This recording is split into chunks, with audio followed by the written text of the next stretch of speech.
saya setuju dengan pendapat Anda. Anda bisa melakukan penelitian-penelitian ke arah itu. Jadi, tapi di sini kita harus memakai, ya, bukan orang coba gitu ya, tetapi kita memakai binatang percobaan gitu. Terus bagaimana mengetahui seseorang itu mioglobinnya banyak? Apakah dengan biopsi atau bagaimana? Kita supaya cari tahu Ya. secara ringkas, jadi kita gampang. Ya, bisa secara biopsi gitu ya. Jadi jaringan ototnya itu yang diambil gitu ya. Kalau screening masuk, Jadi sel-sel ototnya komposisinya bagaimana? kalau screening langsung bagaimana biar cepat? Oh, nggak bisa secara langsung, nggak bisa. Ini biomolekuler gitu. Jadi komposisinya dilarutkan, kalau tidak salah dicari apa yang menyusun sel-sel otot itu, berapa kadar hemoglobinnya, berapa ya mioglobinnya gitu. Yang pertama dokter jelaskan masalah teknik juga, posisi apa segala macam. Misalkan Ya. semuanya kita ada dua atlet compare dengan teknik semua yang sama, misalnya cara memukul ya tentu dengan sistem tuas semua sama. Tapi Ya. ada pengaruh. Apakah seseorang itu misalkan sudah kita tahu dia punya teoritis semua menguasai, tetapi dia punya serabut otot dan besarnya otot berbeda, atau kemudian apakah dia mempunyai otot merah atau putih. Jadi kita bisa menentukan apakah dia dalam terjun dalam sesuatu olahraga, udah deh kamu nggak bakal bisa jadi juara karena sudah pasti dengan ukuran begitu-begitu nggak bakal bisa melewati standar-standar misalnya lari 100 meter atau bagaimana. Mungkin nggak? Jadi kita udah bisa mengeliminasi seawal mungkin suatu atlet dia tidak bakal jadi juara, bakal jadi gini. Jadi kita eliminasi dulu sebelum, jadi supaya kita bisa mengorbitkan seorang atlet itu ke arah yang lebih benar, dia ke arah kemana gitu lebih cocok. Ini khusus untuk olahraga prestasi. Jadi untuk merekrut atlet pada awal itu memang kita harus melakukan ya mengeliminir dengan tes ya. Jadi kemampuan fisiknya, kemampuan skillnya, kemampuan otaknya, jadi taktik dan strateginya, dan kemampuan mentalnya. Jadi 4 itu yang perlu kita ketahui.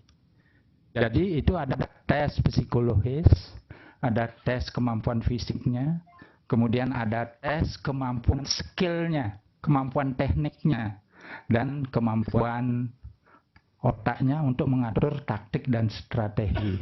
Jadi di sana kita bisa merekrut pada awal dari atlet-atlet pemula tersebut. Jadi ada tes yang sederhana juga bisa, psikologis juga ada, motivasinya, konsentrasinya, perilakunya, itu psikologis, jadi mentalnya bagaimana. Saya kira hanya bisa saya berikan demikian secara sederhana. Tapi ini saya kira belum sampai ke arah sana. Dok, mau tanya dok. Ya.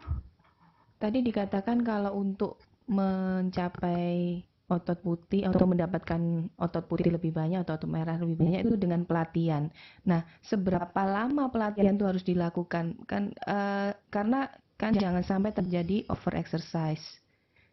Kemudian yang pertanyaan kedua, apabila atlet ini sudah tidak melakukan kegiatan olahraga, misalnya dia sudah pensiun dari kegiatan atletiknya, itu apakah berubah kembali?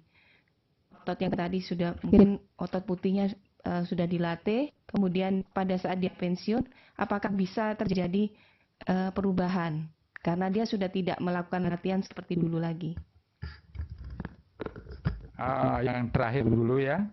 Jadi kalau dia sudah berhenti melakukan aktivitas fisik dengan takaran, kalau dulunya dia itu atlet olahraga prestasi, paling tidak ya takaran olahraganya, intensitasnya itu dia melakukan ya frekuensi per minggunya itu paling sedikit 5 kali ya.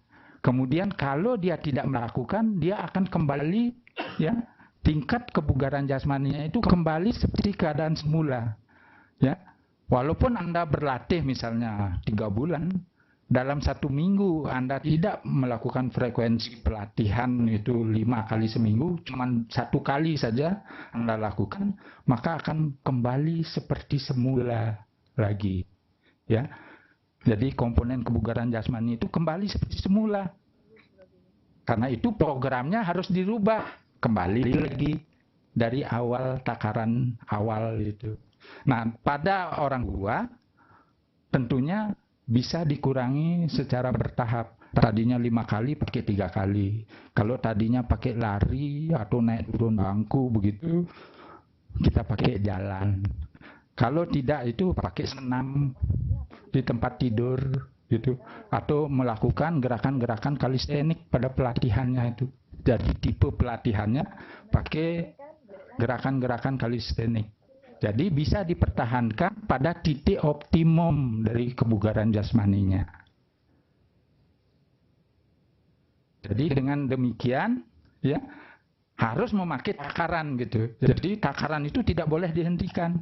2 kali 24 jam, kalau Anda tidak melakukan suatu latihan, dia kembali ke keadaan semula. Percuma saja Anda melakukan pelatihan olahraga gitu, kalau tidak memakai paling sedikit 3 kali per minggu dengan batas interval perbedaan waktu 2 kali 24 jam. Nah, itu pada orang tua ya jelas, kalau tidak melakukan sama sekali, dia akan kembali ke tingkat paling rendah dari kebugaran jasmaninya.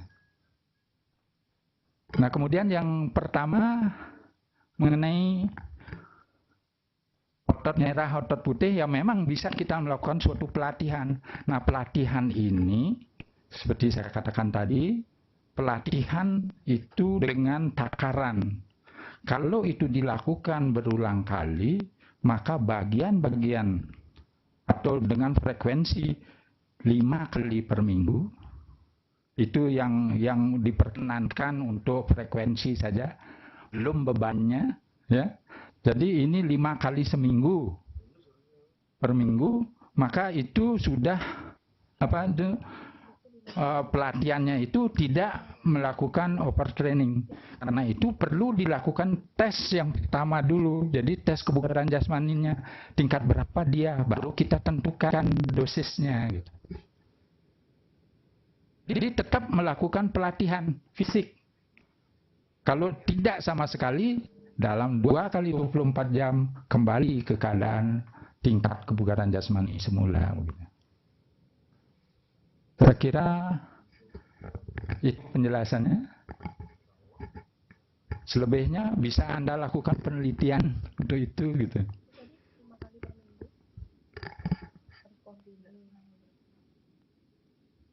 Ada lagi pertanyaan yang mengenai ini?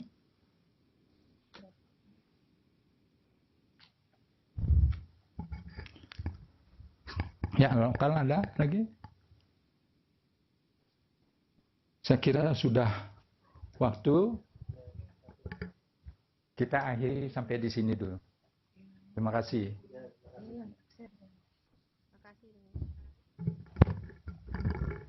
Kita tanya, dokter kemana dah?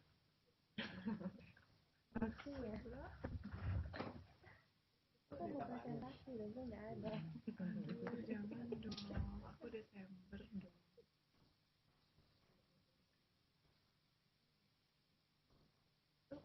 Mungkin terus gitu. Ya dong, sudah tahu.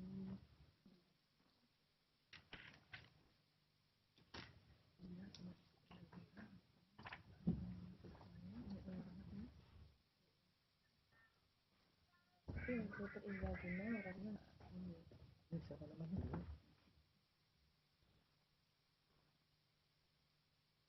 Kayaknya enggak itu. Seneng gitu.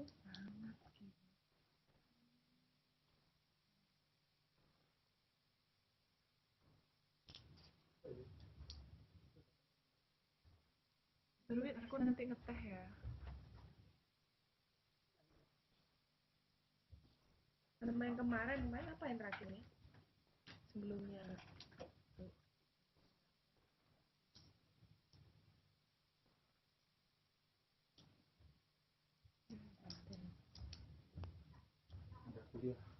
sampai jam 5:30 tuh.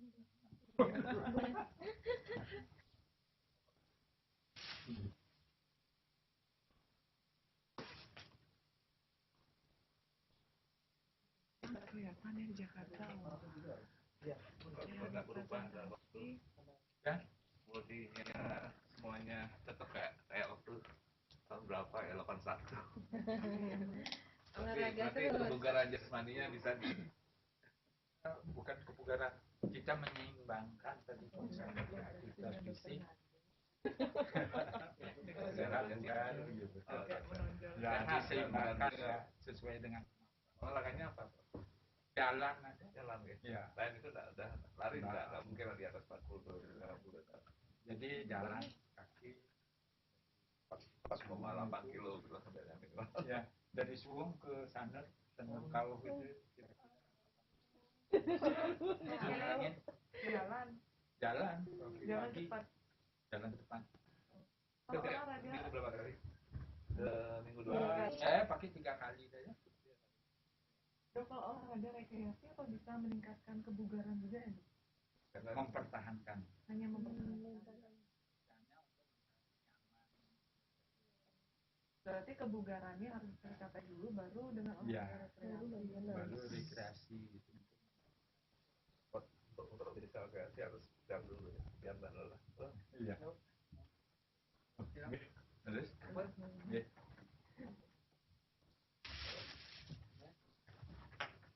Ya, silakan. Ya.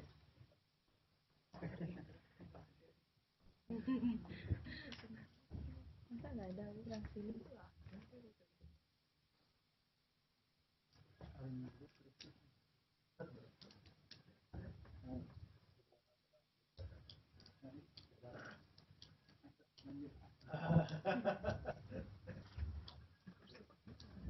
Suwung bagus ya tempat. Olahraga ke Suwung. Suwung sampai kalau Ada sambil rekreasi. pantai situ. Rekreasinya mana? Rekreasinya. Ada penanggalan mana aja? Ayo, Rekreasi. udah Olahraga tapi rekreasi.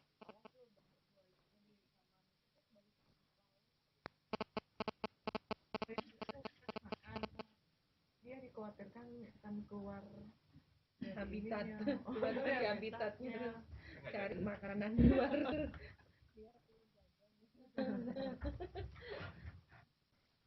Pesen makanan gitu.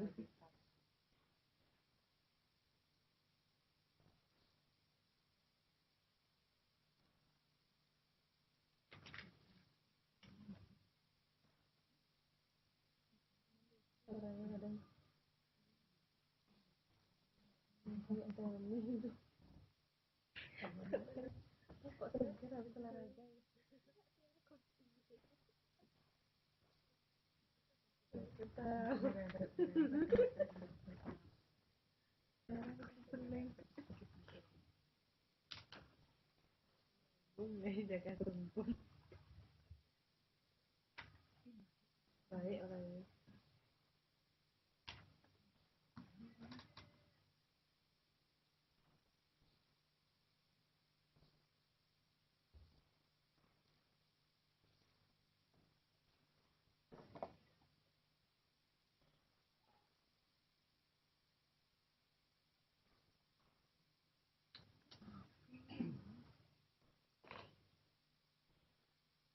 Orang itu juga.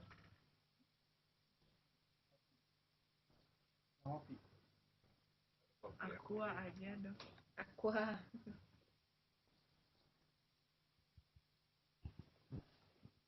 Selamat pagi, Jakarta. Selamat pagi, Denpasar. Pagi. Banjir ya Jakarta nih? Becek doang.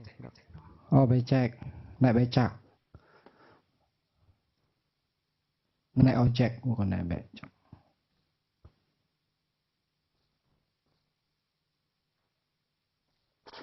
Baik, kita lanjutkan untuk kedokteran estetika ini. Hari ini kita membicarakan tentang biologi kelenjar keringat, biologi kelenjar sebasia, dan biologi of hair follicle. Ya. Silakan, siapa yang punya giliran presentasi?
Gimana? Sudah siap?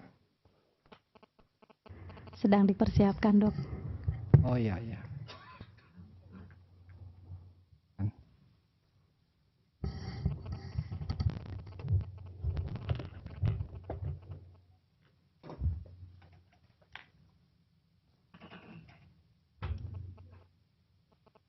Topiknya apa? Yang pertama apa? Topiknya biologi kelenjar keringat. Oh iya. Ya? FN F5. Oh, sebentar.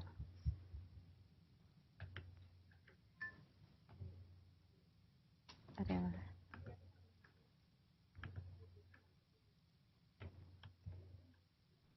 Grafik properti. Mana ini ya? Dual ya. Di clone. Ini ya.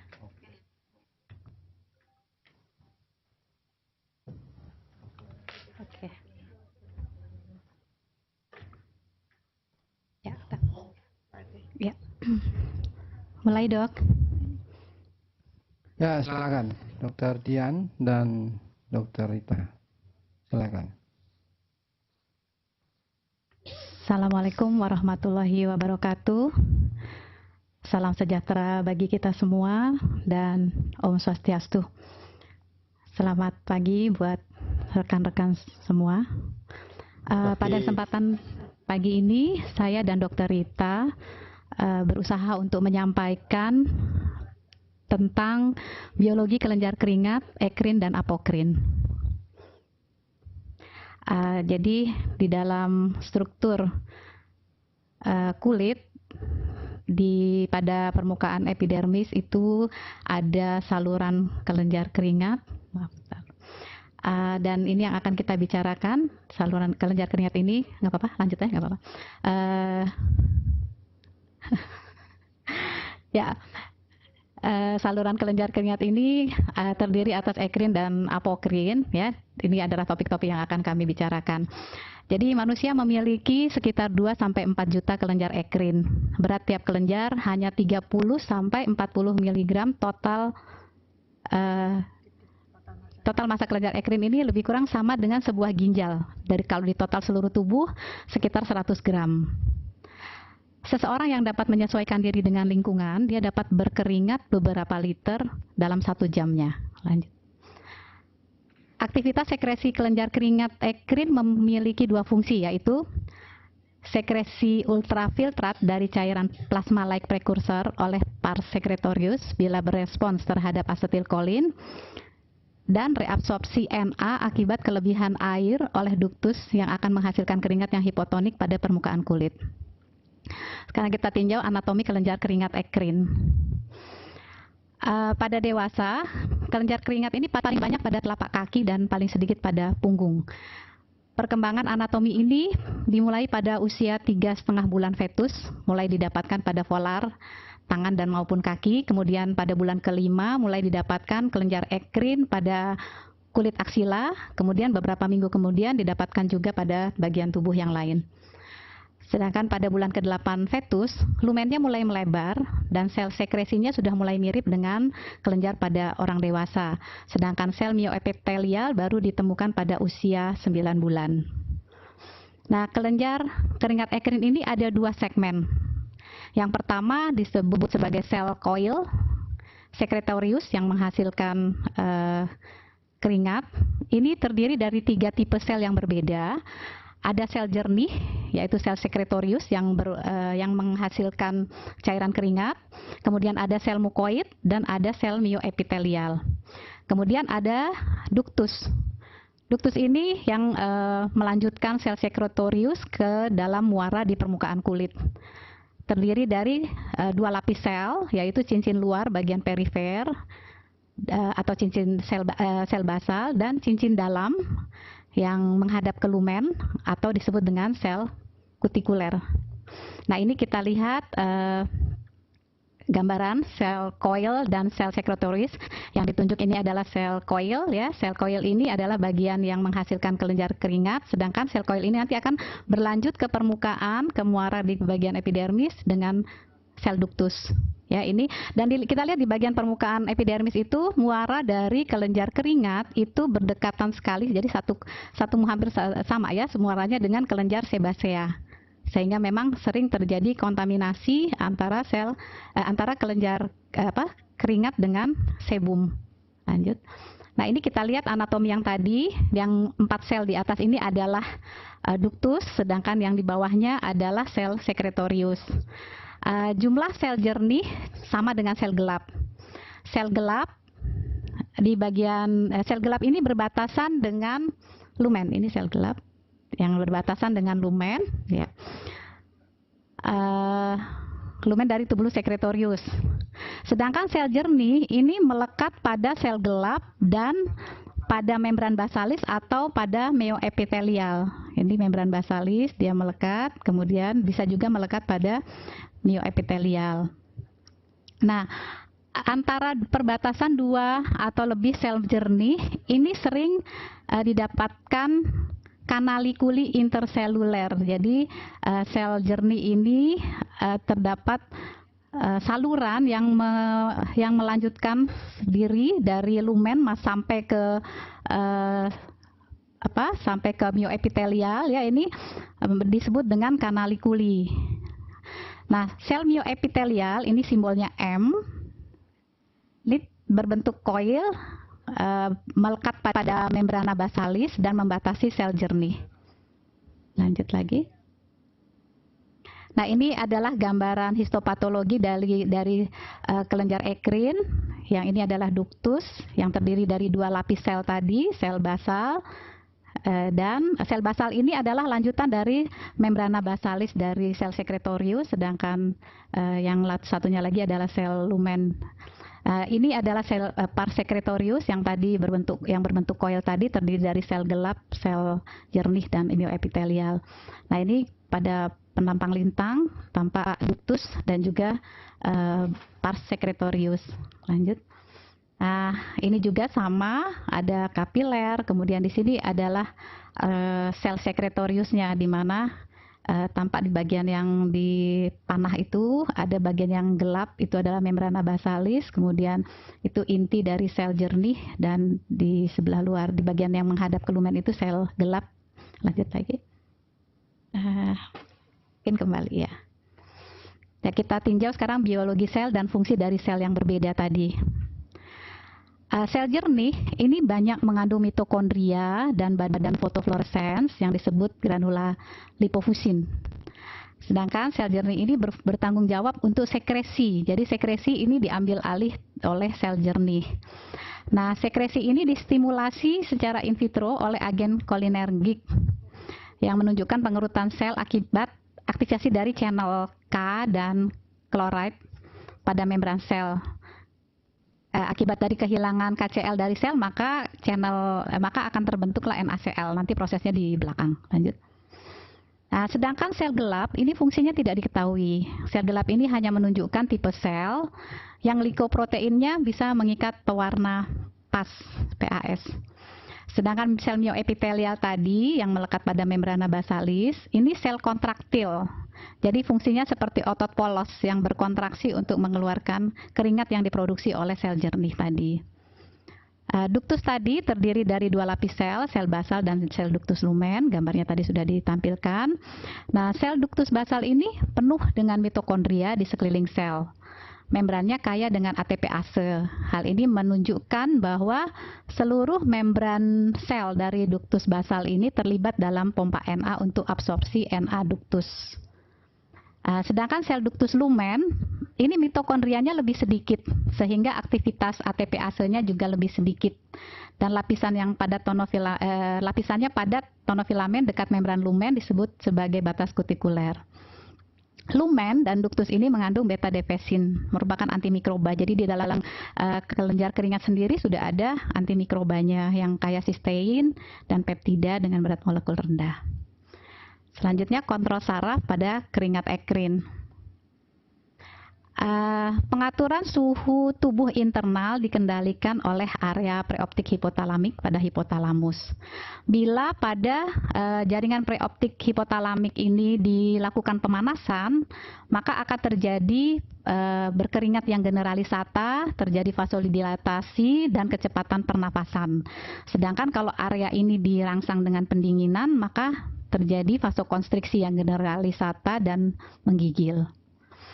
Nah, elevasi dari temperatur hipotalamus ini berhubungan dengan peningkatan suhu tubuh yang menyebabkan rangsang kuat untuk respon berkeringat termoregulator. Maksudnya respon berkeringat apabila terjadi perubahan suhu.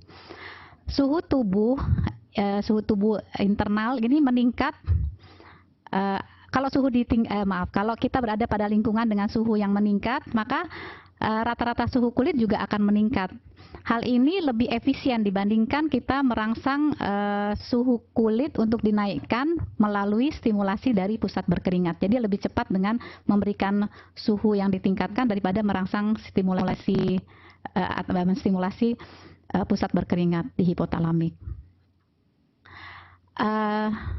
Apabila suhu lokal meningkat, maka neurotransmitter yang banyak didapatkan sekitar kelenjar keringat itu juga akan meningkat neurotransmitternya. Nah, mengenai persarafan, torakal 2 sampai torakal 8 ini mensuplai daerah kulit pada lengan atas. Nah, pada palmar hiperhidrosis itu salah satu terapinya adalah reseksi dari torakal 2. Salah satu efek samping akibat dari reseksi ini sering terjadi sindrom Horner. Nanti kita tunjukkan gambar dari sindrom Horner. Torakal 1 sampai 4 ini mensuplai ke wajah dan kelopak mata. Torakal 4 sampai 12 itu ke tubuh, torakal 10 sampai lumbal 2 itu ke daerah tungkai bawah. Lanjut. Nah, ini sindrom Horner, salah satu pupil mata kelihatan lebih kecil pada gambar yang lebih besar. Matanya ini yang sebelah mata kirinya yang tampak pupilnya mengecil, dan sebaliknya pada gambar yang satunya itu yang pupil kanan. Visura palpebra juga tampak lebih melengkung dibandingkan dengan sebelahnya karena kelopak matanya turun akibat reseksi. Ini sindrom Horner yang mirip dengan reseksi torakal 2. Ya, karena T2-nya tadi ya direseksi. Ya, lanjut lagi. Nah, ini tadi kontrol saraf pada keringat ekrin dikendalikan oleh hipotalamus. Hipotalamus ini berfungsi sebagai termostat.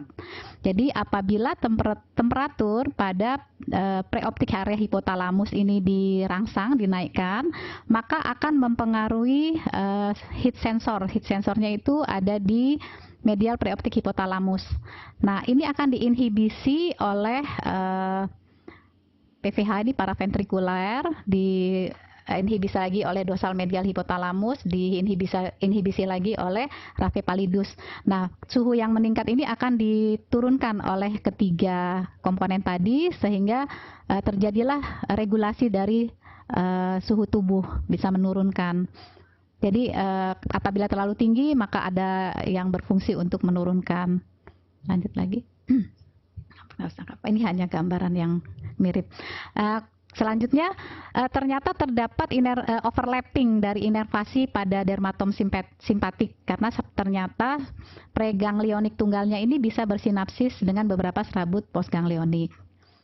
Di sekitar saraf, sekitar glandula ya, sekitar kelenjar itu banyak terdapat neurotransmitter seperti ATP, katekolamin, vasoaktif intestinal peptide, atrial natriuretic peptide, calcitonin gene-related peptide, dan galanin. Nah, ini pada toksin botulinum yang sekarang banyak digunakan sebagai peremajaan ya untuk menghilangkan wrinkle, dynamic wrinkle ya. Ini juga dipengaruhi oleh asetilkolin. Botulinum toksin yang tipe A ini bisa menembus sensory nerve action potensial atau SNAP25 dan protein 25 ya, protein 25 KDA synaptosomal associated. Sedangkan kalau toksin botulinum tipe B dia akan menembus FAM atau synaptobrevin. Lanjut. Nah, ini asetilkolin ini dalam bentuk vesikel dia baru bisa dikeluarkan, dibebaskan apabila vesikel ini berhubungan dengan kompleks sinaptik, yaitu protein kompleks sinaptik, yaitu synaptobrevin, SNAP25, dan sintaksin. Nah, kalau tidak berhubungan dengan ketiga protein ini, maka dia tidak bisa dikeluarkan. Pada pemberian botulinum toksin, ini rantai beratnya akan melakukan internalisasi masuk ke dalam vesikel dan akan memudahkan rantai ringannya itu melekat dan memutus SNAP25 tadi, SNAP25. Nah, karena SNAP25 itu putus sehingga kompleks protein yang 3 tadi tidak bisa bergabung, akibatnya neurotransmitter asetilkolin tadi tidak bisa dibebaskan dan reseptor asetilkolin yang ada pada otot itu juga tidak bisa menerima sehingga kontraksinya akan lemah. Tapi ini bisa dimanfaatkan untuk mendapatkan penampilan yang lebih estetik, yang lebih cantik karena kerutannya hilang. Lanjut, berkeringat emosional. Berkeringat emosional ini dipengaruhi oleh atropin. Diinduksi oleh stres emosional, dapat terjadi pada seluruh permukaan kulit.